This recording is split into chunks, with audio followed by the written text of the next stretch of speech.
सीमास पुणेरी स्वाद मध्ये तुमचं सर्वांचं स्वागत आहे। आज आपण छान अशी कारल्याची सुकी भाजी बनवणार आहोत। एकही थेंब न टाकता ही आपण कारल्याची भाजी बनवणार आहोत। सर्वात प्रथम आपण अशी कोवळी कारली घेतली आहे। 4 ते 5 मी कारली घेतली आहे। अशा प्रकारे कापून घेतली आहे। आपण आता त्याच्यामध्ये अशा प्रकारे सर्व कारल्यांमध्ये मीठ भरून घ्यायचं आहे।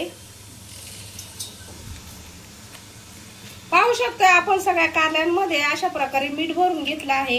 आता कढई तापायला ठेवली आहे। सर्वात प्रथम आपण पाऊण वाटी शेंगदाणे घेतले आहेत। छान असे शेंगदाणे लालसर होऊन द्यायचे आहेत। अर्धा ते 1 मिनिट पाहू शकता अशा प्रकारे लालसर शेंगदाणे केले आहे। आता आपण ते शेंगदाणे एका डिश मध्ये काढून घेतले आहे। त्याच कढईमध्ये आपण पाऊण वाटी सुकं खोबरं घेणार आहोत। अशा प्रकारे पाहू शकता बारीक काप करून हे खोबरं घेतलं आहे। छान असं लालसर भाजून घ्यायचं आहे। अर्धा मिनिट खोबरं छान लालसर भाजून घ्यायचं आहे। पाहू शकता आपलं खोबरं छान लालसर भाजलं आहे। त्यात आपण 9 ते 10 अशा लाल मिरच्या टाकणार आहोत। छान असं खरपूस भाजून घ्यायचे आहे अर्धा मिनिट। सर्वात प्रथम आपण शेंगदाणे छान असे खरपूस भाजलेले बारीक करून घेणार आहोत। पाहू शकता अशा प्रकारे आपण शेंगदाण्याचं कूट करून घेतला आहे। तो एका डिश मध्ये काढायचा आहे। 10 ते 15 लसणाच्या पाकळ्या जे आपण खोबरं आणि मिरच्या छान अशा भाजून घेतल्या आहेत त्या आपण मिक्सरला छान असं बारीक वाटण करून घ्यायचं आहे।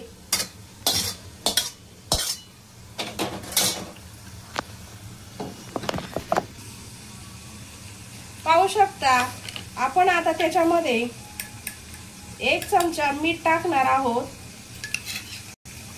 आणि 2 चमचे धना पावडर टाकणार आहोत आणि 1 चमचा आपण हळद टाकून हा मसाला पाणी न टाकता बारीक करून घ्यायचा आहे। पाहू शकता अशा प्रकारे आपलं सुकं कारल्याचं वाटण झालं आहे। आता आपण हे सगळं वाटण कुटामध्ये मिक्स करून घ्यायचं आहे। आपण आता कारल्याचा मसाला तयार झाला आहे। आता आपण आता कढई तापली आहे त्याच्यामध्ये आपण थोडंसं तेल टाकायचं आहे। तेल तापेपर्यंत तेल तापलं की आपण जे मीठ भरलेली कारली आहे ते आपण त्याच्यामध्ये हळूहळू एक सगळं त्याच्यामध्ये सोडून द्यायचे आहे।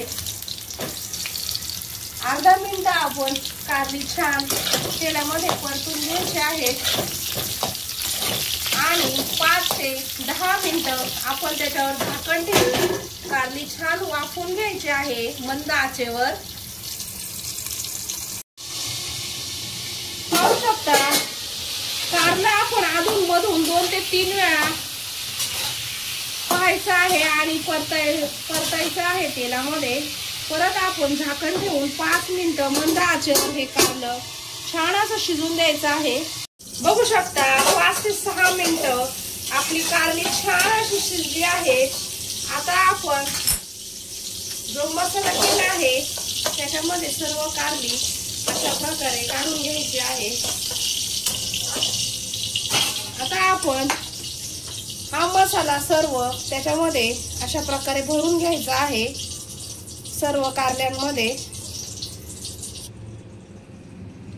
पाहू शकता अशा प्रकारे सर्व कारल्यांना मसाला भरून घेतला आहे। आपण आता थोडंसं तेल आहे कढईमध्ये त्याच्यामध्ये 1 ते 2 मिनिटं छान असं कारलं त्या तेलामध्ये थोडंसं परतून घ्यायचा। थोडंही कडू होत नाही।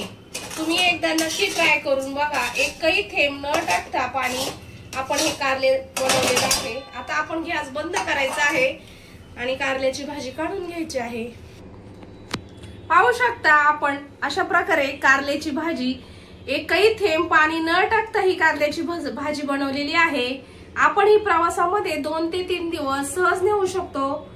जर माझा व्हिडिओ आवडला असेल तर माझ्या व्हिडिओला लाईक करा, शेअर करा, सबस्क्राइब केलं नसेल तर चॅनलला सबस्क्राइब करा। धन्यवाद।